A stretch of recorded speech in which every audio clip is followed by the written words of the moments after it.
Hey, BassGeek here, and when the bass are done spawning but everything else is starting, you need a bait that's going to get big bites and be diverse. That's what I'm going to show you today. That's right, geeks. I love, and you hear me say it in almost every video, especially when it comes to this time of year. When it comes to May, when it comes to the post spawn, there's so much going on. There's so much change every single day, from week to week to day to hour.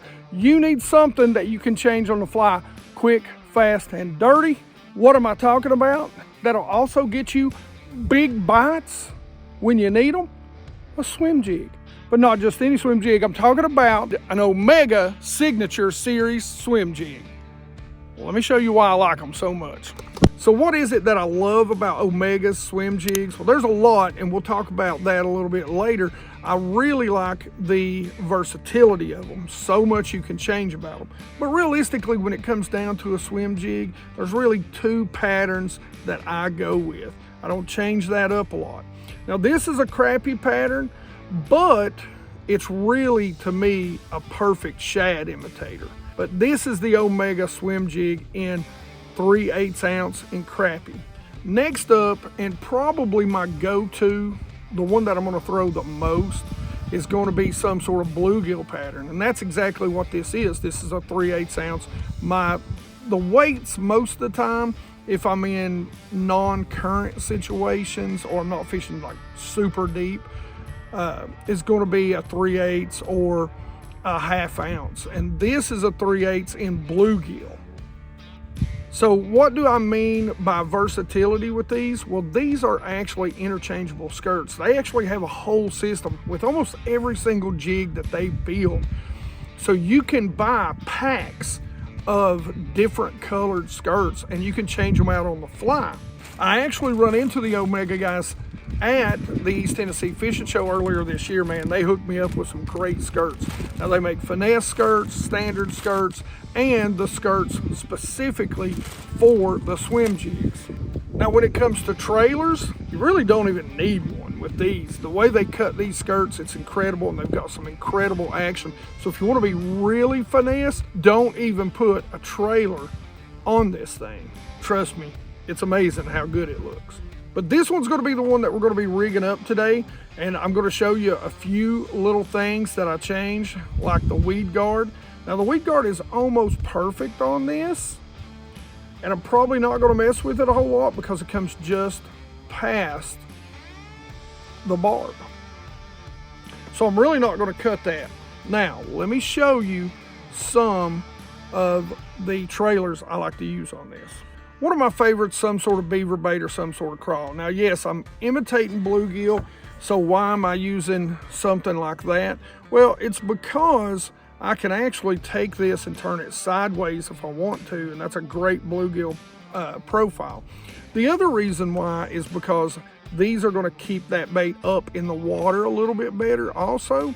Now, I will put a swim bait on there. I love the Exxons and a few different versions. When I'm fishing, 90% of the time when I'm fishing a bluegill pattern, I'm putting some sort of crawl in there. And there's one particular that I really love. This is, of course, the structure bug, the Rage Bug by Strike King. A Rage Menace Crawl is an incredible little bait when it comes to the swim jig.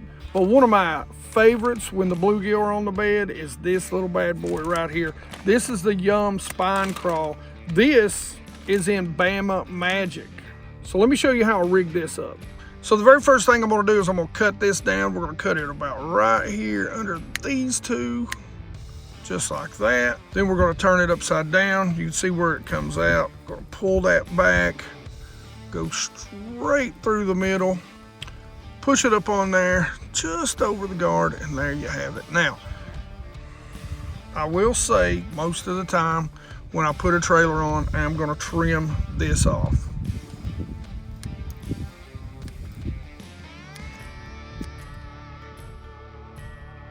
Because I want those bad boys flapping. There you go. Now, let's tie it on. As far as how I tie it on, it's again San Diego Jammer pit seam knot. Let me show you what rod rail line I put on this bad boy. All right, so the rod reel line setup that I'm going to use, this is a TFO. This is a Resolve. This is their high-end, man. Super nice, 7'6", heavy. Sometimes I'll go with a medium heavy, but it's definitely going to be a fast tip. But once you throw the trailer on there, this thing has no problems getting up to a 1/2 ounce. So a 7'6" heavy Resolve. This is a Arc Gravity. This is an 8.1. Now, if I was fishing this around grass, I might go a little bit lower, 7.5, but an 8.1 is perfect for what I'm doing. That is an 83.108, just so you know. And of course, we've got K9 Pro 100. This, because we're going to be running around some pretty heavy cover, is going to be anywhere from 17 to 25 pound. Pro 100 from K9. So depends on the amount of cover. If I'm throwing it around wood, generally I'm using 100% fluorocarbon, which the Pro 100 is from K9. And I'll normally go with about 20-pound test when I'm fishing stuff like this. Now, let me show you how to use this thing. So let's talk about the 2 or 3 different ways that you can cast and return a swim jig. Now, when I'm in wood like this, I'm going to use 1 or 2 different retrieves. One's called the Alabama Shake. The other is called the Tennessee Two-Step. I'm going to show you both of those. Now, if I'm out here and I'm fishing around bluegill beds, I'm going to use a straight retrieve, and a lot of times that's when I'm going to interchange and see what the bass are telling me they want with a swim bait. But I'll show you that in just a minute. First, let me show you the Alabama Shake. So all you do is throw it out here. You're going to be fishing it around some brush piles, that sort of stuff. You're going to let it sink down into that brush pile, and you're just going to start shaking the tip and winding back, right? You're just imparting action as you're fishing it kind of above that brush. Maybe ticking that brush. A lot of times you're not getting right down in it, but you're going to shake that rod. When we talk about hook set, listen, it is going to be straight up, pull them up out of there, get them going, crank them in. You're not fighting the fish with this thing. You're bringing them in. If your buddy isn't ready, if you have a buddy, you don't worry about a net. You're boat hopping it in. You got a heavy line, you got a heavy hook, and you got a real ticked off bass. So you're either going to boat hop that sucker in, or your buddy's hopefully going to have the net. Now, if he ain't going to have the net ready, you make sure you tell him. If he ain't there in time, you're boat hopping it, he's liable to get a bass slap on it. You know what I'm saying? All right, so now we're going to talk about the Tennessee Two-Step. This is probably the way I fish it most of the time. So all you're going to do, you're going to cast it up. We fish a lot of laydowns, brush piles like this. You're going to cast it up right in the middle.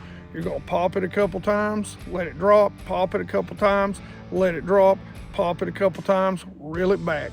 Same sort of thing. When you get a bite, you're going to straight up the hook set. You're going to crank that thing in as fast as you can. You're going to boat hop it. If your buddy ain't ready with the net, you're going to give him another bass slap. So when you say net, he better be ready to either move one way or the other. Now we're going to talk about bluegill beds. And, you know, this is kind of the perfect place for it. It's a little bit of soft bottom area, some places that they can clean out, you know, points. The best way I can tell you is when you see them, they look like craters. With this jig then, a lot of times I'm just going to swim it back to me. I might do a little bit of the Alabama Shake, but this is where I'm really going to go back and forth between a crawl and a swim bait. And it's going to be the same thing. I'm going to cast this out there, and I'm going to swim it real slow, and I want it touching the bottom the whole time. I want to be making contact with the bottom. Just enough to where the kickers are kicking, but that's what I'm going to do. Hook set's going to be the same thing, straight up, wind him in, put him in the boat. So get out there in the postpone, throw an Omega swim jig. I'm telling you, you are going to catch a ton of bass. And this, look guys, we all know a jig of any kind is a big bass catching machine, especially in that immediate post spawn when the bass are coming off the beds. From the shad spawn to the bluegill spawn, that swim jig is going to catch you some of the biggest bass that time of year, period. All right, Questions, comments in the comment section below. You geeks know I love to talk about fishing with you. I love a swim jig and a post spawn. Make sure you go try this out, especially those retrieves. Like it if you like it. Don't forget to subscribe. Make sure you ring that bell so you can be part of the 100% Watch Squad. You guys make this channel what it is. I appreciate it. And as always, you geeks rock.